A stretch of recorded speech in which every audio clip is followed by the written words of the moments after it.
সতীর্থরা জুয়া খেলায় মেতে ওঠেন বলে এক পডকাস্টে জানিয়েছেন তিনি। চলছে IPL এর 18তম আসর ম্যাচ আর চলতি মৌসুমে ইতিমধ্যে খেলেছেন 2 ম্যাচ। সব মিলিয়ে কলকাতার সতীর্থদের সঙ্গে 17 ম্যাচে লাখ রুপিতে কেনা রামানুদীপকে এবার 4 কোটি রুপিতে দলে ভিড়িয়েছে কলকাতা। গত মৌসুমে চ্যাম্পিয়ন হওয়া ফ্র্যাঞ্চাইজিটির সঙ্গে 15 ম্যাচ আর চলতি মৌসুমে ইতিমধ্যে খেলেছেন 2 ম্যাচ।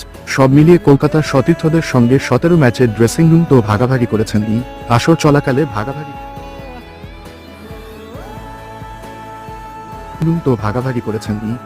চলাকালে ভাগাভাগি করা হচ্ছে জিমন্যাসিয়াম, অনুশীলন ক্যাম্প থেকে শুরু করে সবকিছু।